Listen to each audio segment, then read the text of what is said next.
Buongiorno tutti and welcome to your supplemental video for Roma, la città eterna, the eternal city. Today was such a fun class. Now we didn't get to touch too much on the theme because we were just doing so much and we were having so much fun. But I guess one thing I really liked about Rome when I went there, I thought of it as living in history. In the United States, I love a good museum. But that tends to be where we keep our history boxed up. Like we put it up and put it behind a glass case and you can go look at it. But I just remember walking down these streets and seeing these old, like ancient buildings, even like Roman era buildings that had been converted and it kept the original facade. They had air conditioning and things like that, but like they were living in these buildings. Whereas over here, it seems like we just tear everything down every 20 years and start over. So that was kind of the theme I was thinking of when we talk about Rome. And something that I noticed, not just in Rome, but that I notice in all of Italy, and that's part of what makes it so special. So let's dive into our review. So, as always, I'm going to speak a little Italian to you. We've got Roma, la città eterna. Ma prima un ripasso, y'all nailed this. We had ca, ci, ce, co, cu, ga, gi, je, go, gu, ki, ke, gi, ge. Little review for you there. If you remember in the last video, I go over that a lot slower. And then we had a review where you all conversed, saying buongiorno, come ti chiami, mi chiamo, piacere, come stai, and then you had your sto bene, sto così così, etc. And remember, you can add to this conversation. You can say sono americana, sono americano, or whatever, and add to that. And now, as of today, we've really stretched our abilities to express our likes and dislikes of activities, things. So you can add that, cosa ti piace fare? What do you like to do? Which we'll cover in a little more depth later. So you all nailed that. Now a little bit more Italian. Dove è Roma? Roma è in Lazio, la regione Lazio. Roma è in centro. Cosa c'è? What is there in Rome? C'è and ci sono. There is, there are. Cosa c'è a Roma? C'è un ponte. Ci sono ponti. C'è un ponte. Ci sono ponti. Cosa c'è a Roma? Ci sono piazze. Una piazza. Due piazze. Tre piazze. Una piazza. Due piazze. Tre piazze. Cosa c'è a Roma? Ci sono ristoranti. Un ristorante. Due ristoranti. Ok. Cosa c'è a Roma? Ci sono strade. C'è una strada famosa, la via Appia. Cosa c'è a Roma?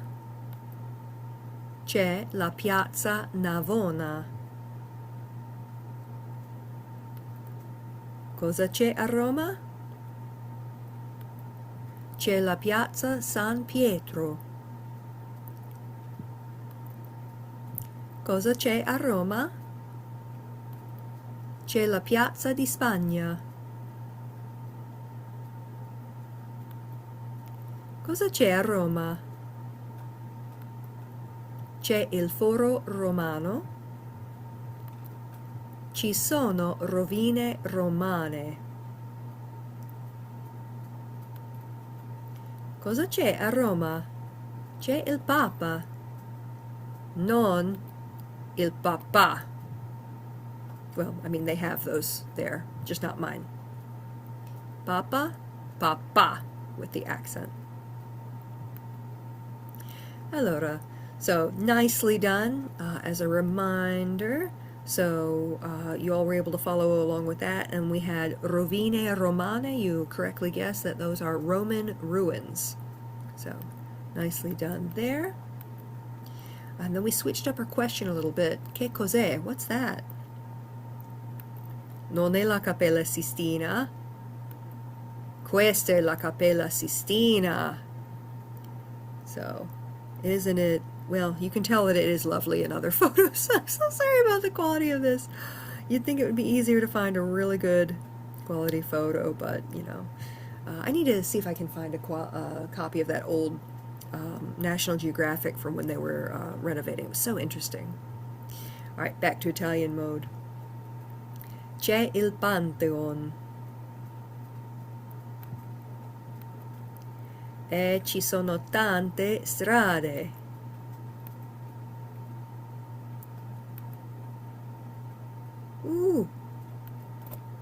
Una strada, due strade, tre strade, tante strade. Che confusione. Vicino a Roma c'è la spiaggia e anche il mare. All right, very nice. So you got a chance to practice a little bit of that. And of course, you can listen to that as many times as you like to get more listening practice. Then we did our Siamo persi, we're lost activity. So just to review, we've got sono perso or sono persa. I'm lost, masculine or feminine. And you'll notice that works just like sono americano, sono americana. For plural, because maybe you're traveling in a group, you can say siamo persi, siamo perse. So that would be the masculine plural and the feminine plural. And much like Spanish or French, if it's a mixed group, they tend to default to the masculine, but increasingly, depending on the place, they're defaulting to the majority. So you can learn these, or you can just set that aside and just cut straight to the chase. Dove? Where is? If you're a tourist and you're asking directions, they'll know you're lost and they'll help you out. It's okay. So you can just fall back on your dove, where is? And then you all did really, really well with those directions. And don't forget that I've included in the last email or last video, I've got some videos from around the web on asking and giving directions. We had a great question today that came up, which is how do you say go past? And I looked it up when I got home just to make sure I got it right. And I was right. It's passa, go past. So the verb passare, to pass, passa, go past.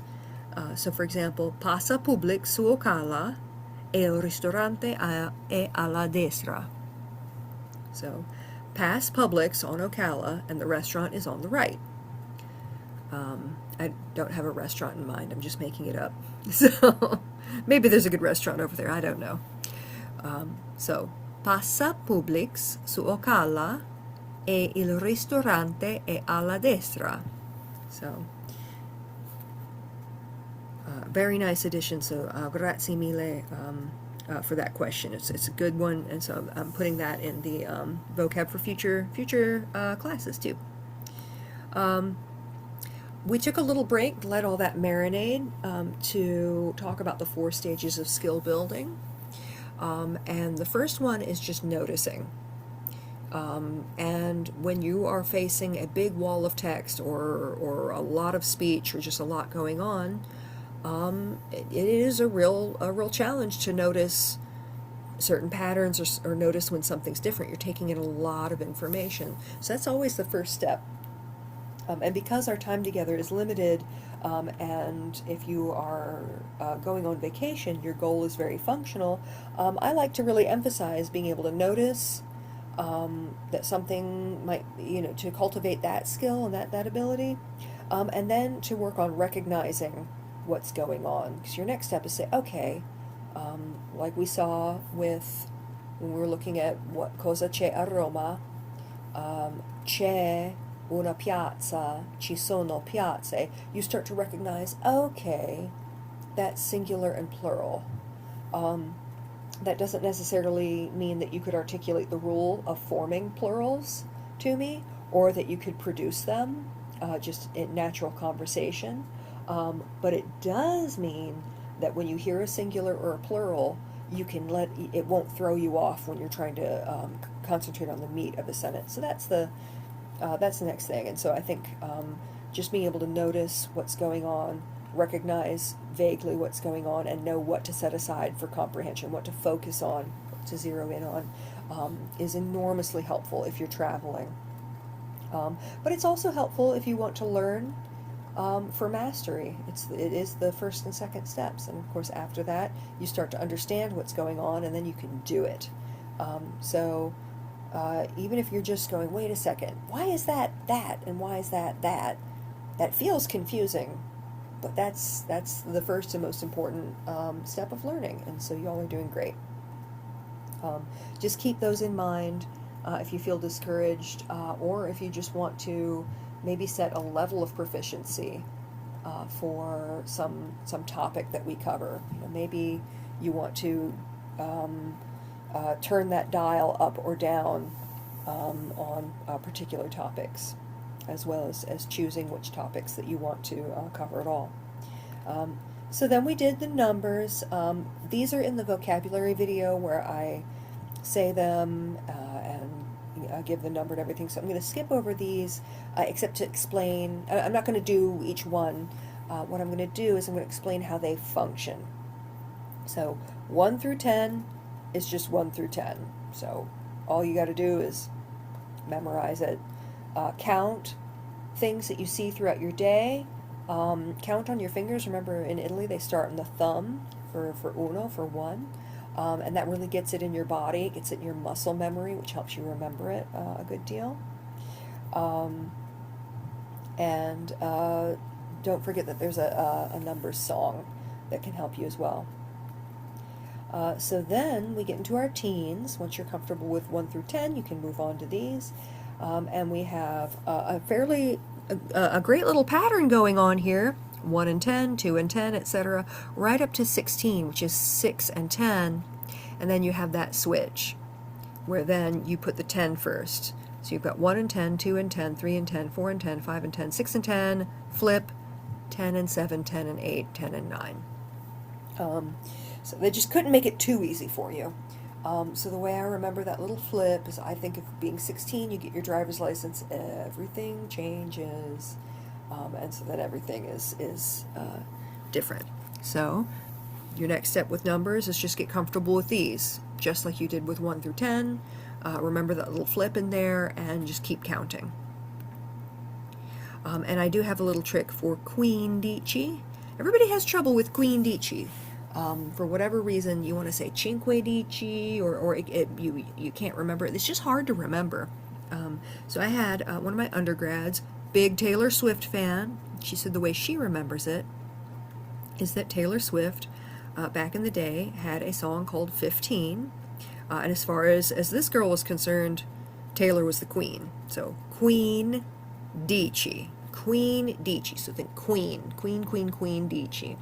And the beauty of this method is, you can love Taylor Swift, you can hate Taylor Swift, you can have no opinion or feeling about her whatsoever. But if you remember the word queen, and you have that association, it works great. So there you go, Queen Dici. All right, so now we're up to 20, which is 20, and from here on out, it's pretty smooth sailing. So you notice that it's just the stem, 20, and then the number attached. So 20, literally 21, 22, 23. And the great thing is that this pattern is going to continue for 30, 40, 50, 60, 70, 80, and 90. So the nice thing is, once you have this pattern for 20 through 29, you can learn those other numbers just as vocabulary. You'll want to practice using them, but you won't have to learn anything new about how they work. They work exactly like 20. And again, practice counting, practice on your fingers. Well, you don't have 29 fingers, but you can, you know what I mean. So, all right, and so here we have all the numbers, and I am going to just go ahead and count like this once through because I don't have that on the vocabulary video. So here we go. 0, 1, 2, 3, 4, 5, 6, 7, 8, 9, 10, 11, 12, 13, 14, 15, 16, flip, 17, 18, 19, 20, 21, 22, 23, 24, 25, 26, 27, 28, 29, 30. And then 30 is going to work exactly the same, so 31, 32, etc. Same thing with 40, 50, 60, 70, 80, and 90. Bringing us now to 100, which is 100. And then you would just say 200, 300, 400, etc. So just literally, just like we do, 200, 300, 400, 500, exactly like that. Then we have mille is 1,000, just like grazie mille, 1,000 thanks. And the only other little oddity to numbers is that the plural of 1,000 is mila with one L. So mille, it's, take note, it's not un mille, it's just mille. So think grazie mille just by itself, basta.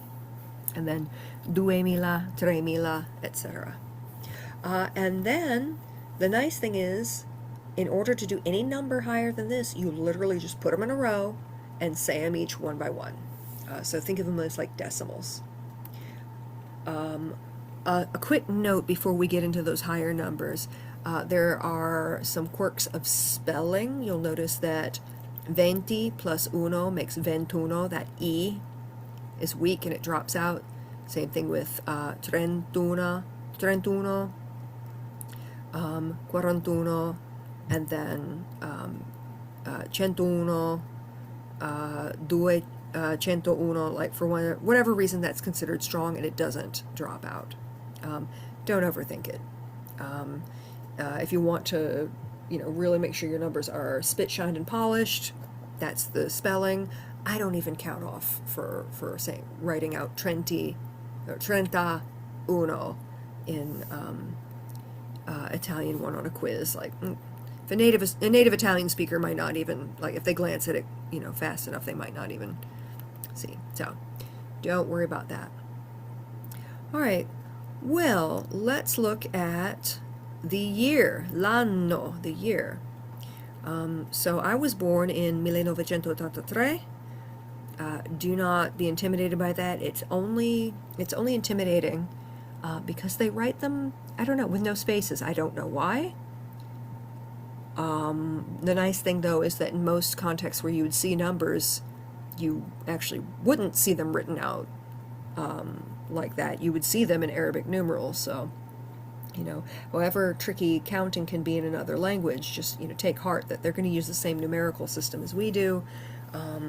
If worst comes to worst, you can just write it down. But it's not actually that difficult. You're just going to say each number in its place. So we've got mille is that thousandths place, 900,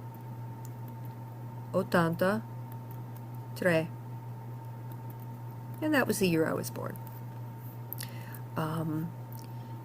The nice thing is that you would use exactly the same 1983 to express the number that we would say 1983. So they express the years exactly the way we would, exactly the same as higher numbers.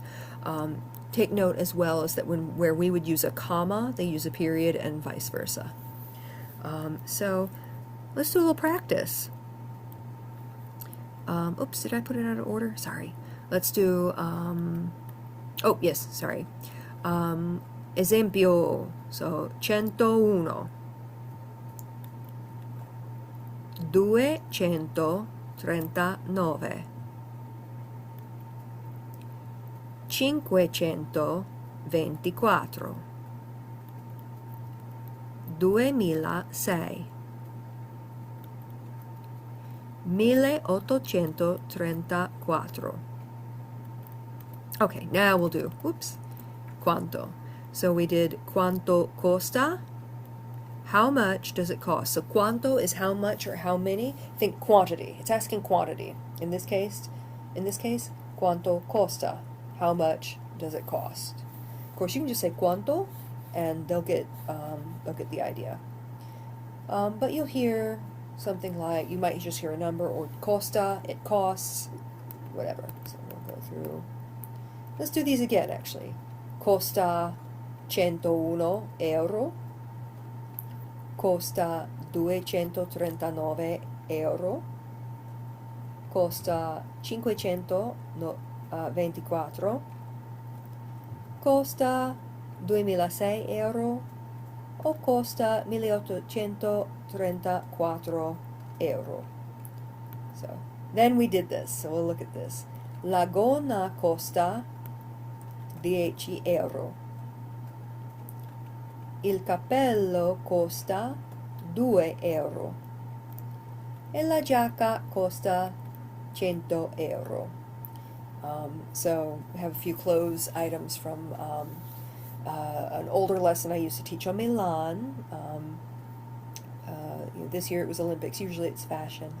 But just as a side note, because people were curious about the shoe hat, that's Elsa Schiaparelli's famous shoe hat. And she was the great surrealist fashion designer of the 20th century, and she did all kinds of wild and crazy avant-garde designs. The shoe hat is one of her most whimsical, but she had jackets embroidered with lobsters, and she worked with Salvador Dali.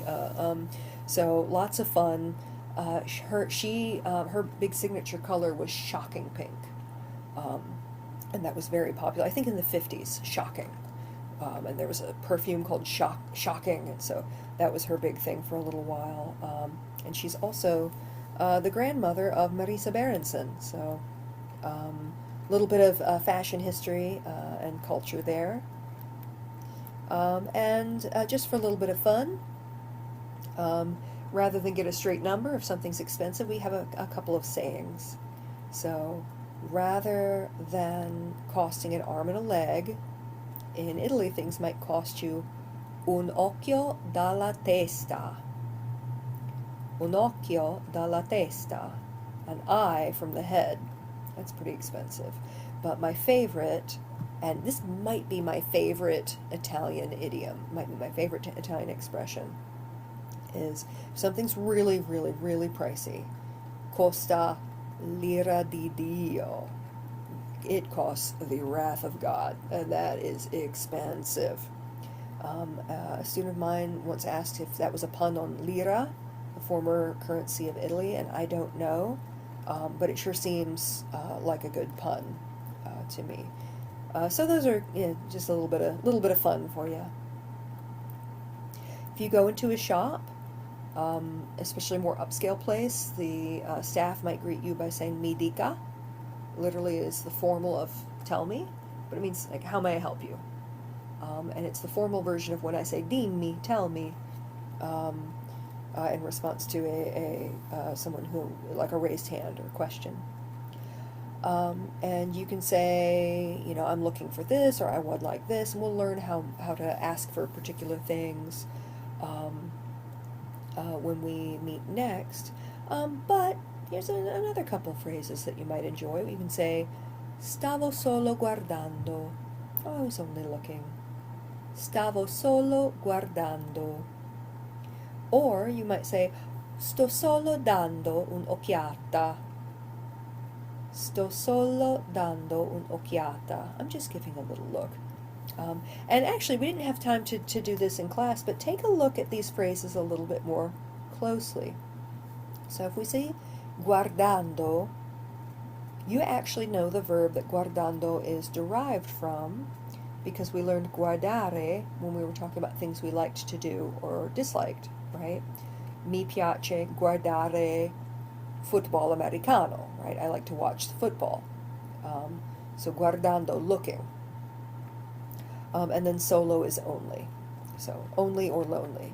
So in this case, stavo solo guardando, I was only looking. And then if you look at sto solo dando un'occhiata, well, sto we have from sto bene, that's the same sto. It's like that's what you're, in the state of doing at that moment. It's kind of hard to translate. And there's solo again. Dando is giving, and then un'occhiata is very, very charming. So remember we said something that's expensive. It's an occhio dalla testa. So an occhio is an eye. This is a little glance, like a little eye. So, I'm only giving a little eye, giving a little peep, right? So I think that's cute. Stavo solo guardando, sto solo dando un'occhiata. And even if you're wanting to be strictly functional, strictly practical with your Italian, even if you just pick one phrase that you learn, and that's your color, that's your little piece of color. It's like having a really serviceable outfit, and you just buy one really great scarf to go with it. It's a nice thing to do. Grab yourself an idiom, get yourself a saying, whether in class, you can look them up and say, oh, that's going to be my saying. That's going to be my little piece of color, my little pop of color. Because, accessories always make the outfit. Okay, so now we'll get into a little more depth with quanto. So we've learned how to use it as how much, but it can also be how many. So we saw it used to ask how much with quanto costa, how much does it cost? But if we want to ask how much of how many or how many of something, we'll use it like an adjective. And you'll hear this if somebody, we had a great example today going to the deli, or the little deli-like restaurants where they weigh out, the little pizzeria places where they weigh out your food and you pick what you want. And my mouth is watering just thinking about the potatoes we used to have from places like this. They were so good.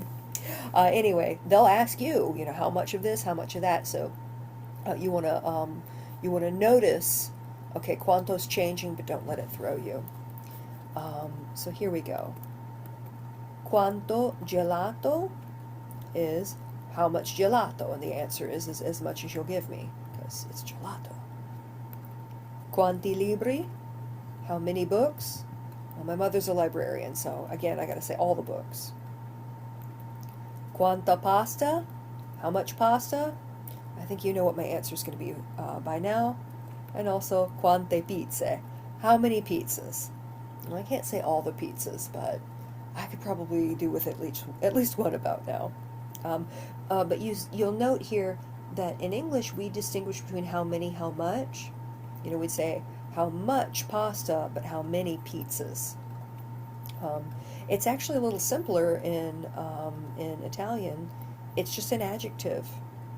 So if you remember sono americano, sono americana, and we saw it again with sono perso, sono persa, and then we added the plurals, siamo persi, siamo perse. Same thing here. So if this is something that you want to work on, or if adjectives are something you want to work on, you can just fold quanto right into that. If you don't want to work on that, or don't want to work on that right now, just know that quanto is going to change, and it's all just how much or how many. And so while you're processing that, you can just be, thinking about those numbers, which are going to be the real challenge. But that's what we've got. Quanto gelato, quanti libri, quanta pasta, quante pizze. Easy peasy, right? Well, let's try it a little bit. So we had cosa c'è a Roma, ci sono piazze. I'm going to ask you, quante piazze ci sono? C'è una piazza? C'è due piazze, or ci sono due piazze, excuse me. ci sono 3 piazze. So if I ask, quante piazze ci sono? How many piazze are there? You can say ci sono 3 piazze. So look at you, all those different moving parts, and now they're coming together to create more meaningful sentences.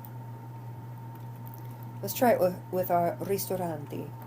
Cosa c'è a Roma? Ci sono ristoranti? Quanti ristoranti ci sono? C'è un ristorante? Ci sono 2 ristoranti, or at least on this slide. That's how many we've got. Quanti ristoranti ci sono? Ci sono 2 ristoranti. Chances are by now that comprehension is starting to gel, but remember, you can listen to these passages over and over again to get more practice. And speaking of practice, we're going to do a little review of mi piace. So you remember we started saying mi piace ascoltare la musica, mi piace guardare football, mi piace dipingere, whatever you like to do with cosa ti piace fare. So now we added that because before we were just using verbs. And the nice thing about saying mi piace activity is that the verb is going to be exactly the way it appears in the dictionary, so you can just look it right up and plug it right into that structure because you have it. But we can also use nouns, and you all nailed this today. So I'm going to go over that again. Mi piace la pizza. Ti piace la pizza? I imagine you're nodding and saying, sì, I'm nodding right now too. Mi piace la pizza. Mi piace il caffè. Mi piacciono I gatti. Mi piace Lulu. And oh, and I have to tell her that everyone said she was so cute. Because look at her. She's such a little sweet pea too. So, mi piacciono I gatti.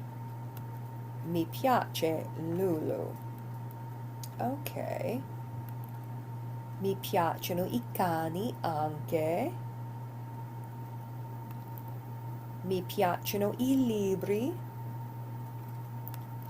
Mi piace il libro Lo Shining. So, quando si usa piace e quando si usa piacciono. When do we use piace? When do we use piacciono? Mi piace il Colosseo. We use it with a singular noun. And mi piacciono le scarpe. I like these shoes. We use piacciono with plural. So now you can say that you like or dislike anything. Mi piace il football. Mi piace guardare il football. Non mi piace il football. Non mi piace guardare il football. Mi piacciono gli sport, plural. Mi piace lo sport, singular. So anything you want to say. And you can practice those. You can make a little list of things you like, things you dislike. And you can also, when you hear, oh, ti piace, you like it? Sì or no. So then we practice a little bit of piace, piacciono. But I'm just going to go over the singular and plural now so you can focus on that because you nailed piace, piacciono. So we have il libro, I libri,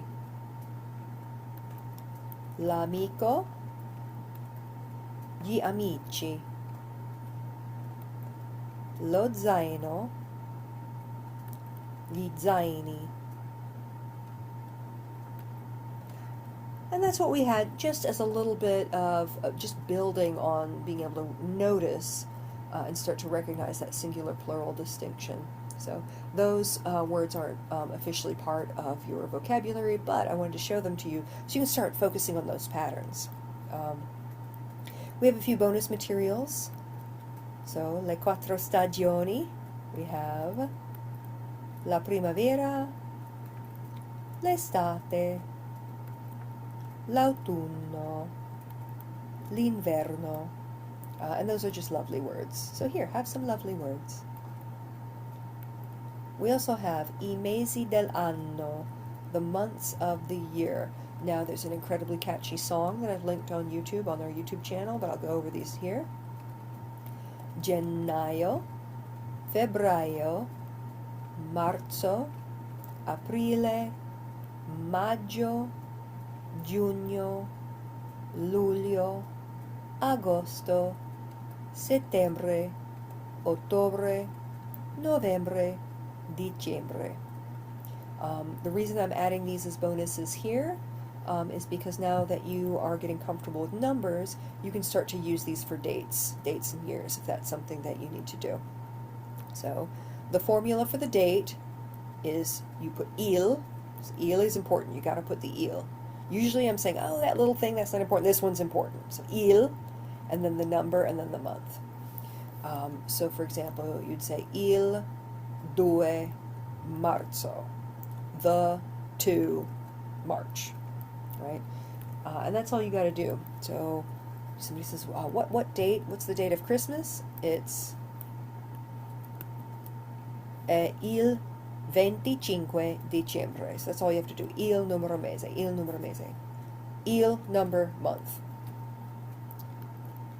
Now the reason it's that il is important is because you would use a similar construction to express the time, but the time you use le instead of il, so it makes a big difference. If you say il 2, it's the second of the month. If you say le 2, it's 2 o'clock. The way you would ask what time it is, and this is super bonus stuff. Honestly, I wouldn't worry about this. If this is something you want to do, go for it. Especially if it's something you want to return to after you're more comfortable with numbers. But it was a request to be put in and then a request to be taken out. So don't sweat this if this is already a lot. But the way you would ask what time it is you can ask che ore sono, or you can ask che ora è. Either of those are they're totally interchangeable. There's zero difference in them. There's no formal, informal. It doesn't matter what time you're asking it. They're just completely equivalent ways of asking what time it is. Che ore sono or che ora è. And you answer è mezzogiorno, è mezzanotte, or è luna. So it's midday, it's midnight, or it's 1. But sono le 2, sono le 3, sono le 4, sono le 5, sono le, and then all other times. If you're noticing, and really with this, all I want you to do, if you're going for this, just notice at first, actually the difference is singular and plural. 1 is singular, 2, 3, 4, all the others are plural. And for midday, midnight, you just treat it as a singular. If your head is spinning, don't worry. But just to go over this really quickly, if this is something you're interested in revisiting later, you would say and whatever number. So you'd say like sono le 2 e, and then whatever number. So sono le 2 e 10. You know, it's 2 and 10, so it's 10 after 2. And you can also say un quarto, mezzo, or mezza tre quarti for 15 after, half past, or 45. You can also just use the numbers.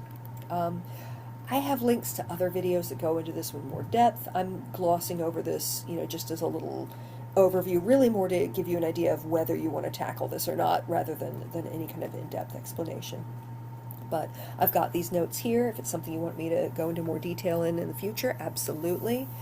For now, I think for travelers especially, the best thing to know is that they use a 24-hour clock in Italy, and especially that's just going to be printed, but it'll be printed in Arabic numerals on anything official.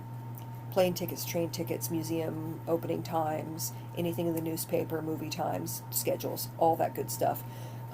So if you're like me, you'll be counting on your fingers, but you will be counting in English, and you'll figure it out. So there you go. So that's just a little taste of that. If you would like, I think a more fun linguistic challenge, if you'd like something to work on a little more, if I haven't thrown enough at you over the next 2 weeks, I would suggest actually getting more comfortable adding this to your vocabulary.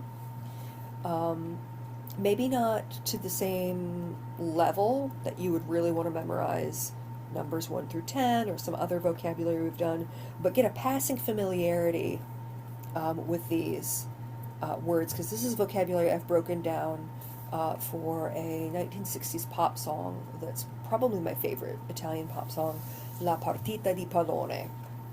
So it means the ball game, which means the soccer game. So I did this in class, but I'm going to go over this real quick. So we have perché is why, sola is alone. Remember we saw solo, I'm only doing this. Solo, sola can mean in the context either alone or lonely. In this case it means alone.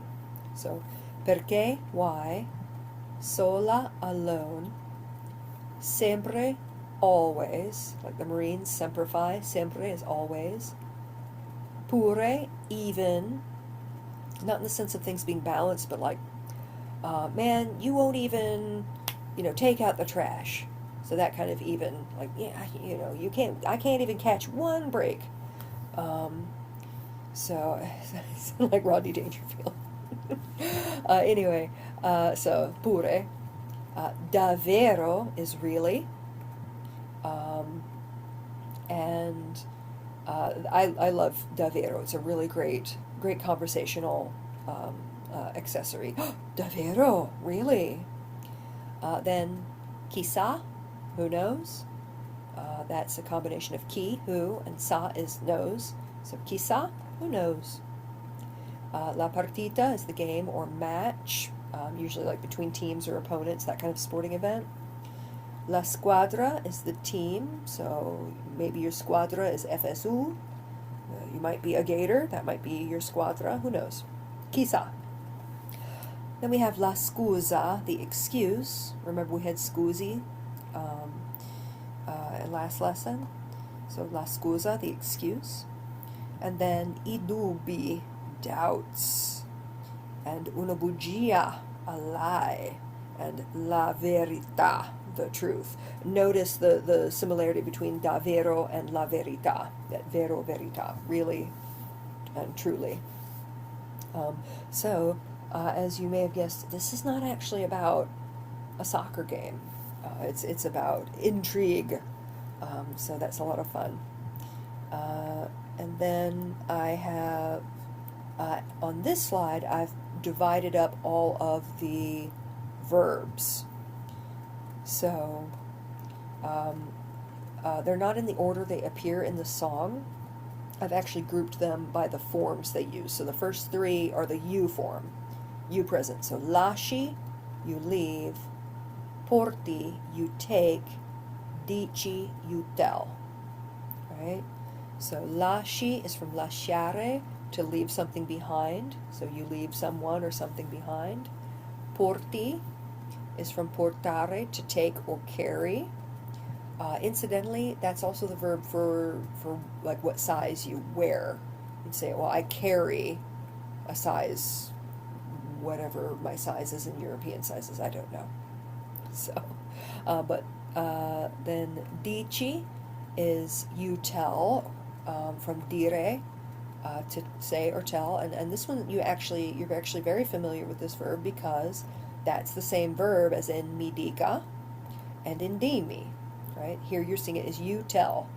So we've got lasci, you leave, porti, you take, dici, you tell. Then we have a couple of future tenses in the I form. I will do this, I will do that. So we've got seguirò, I will follow. From seguire, to follow, sounds like sequence, right? Seguire, sequence. So seguirò, I will follow. And then ritornerò, I will return. From ritornare, to return. And then the rest are, you're in the home stretch, the rest are forms that you're probably familiar with. Hey, wait a second. Those look like mi piace guardare or mi piace dipingere. Yeah, these are just infinitives. And so you're actually probably pretty comfortable with these by now. So we have andare, to go, vedere, to see, dormire, to sleep, like a dormitory, is where you sleep, and then vedere is like video. Scoprire is to discover, which is really interesting because coprire is to cover something. Scoprire is to uncover or discover it. So scoprire, to discover. Think of like scoping something out. And then imbrogliare, which, like, how Italian does that sound? Imbrogliare.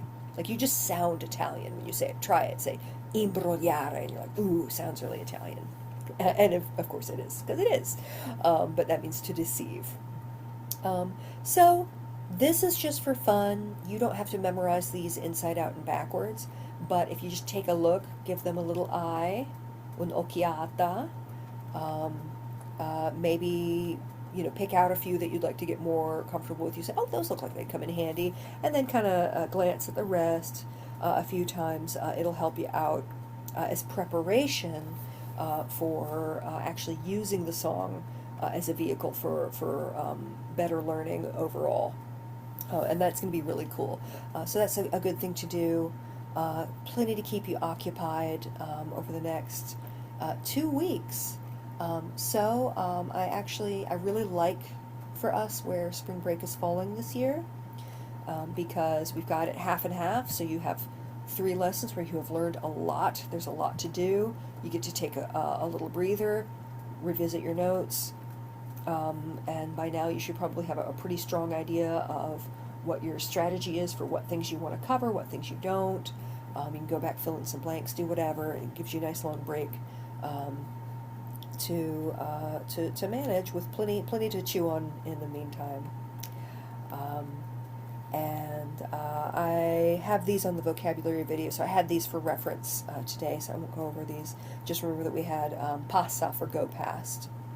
And that's what I've got for you today. So that's a lot, but you've got a lot of time to chew on it, so pick and choose. Pick one thing and do it over and over and over and over again. Make it a buffet, do a little of this, a little of that. It's your class, not my class. But it was a great class today, and I had a wonderful time. So I'm going to get this uploaded for you now, and I will see you in 2 weeks. Ciao!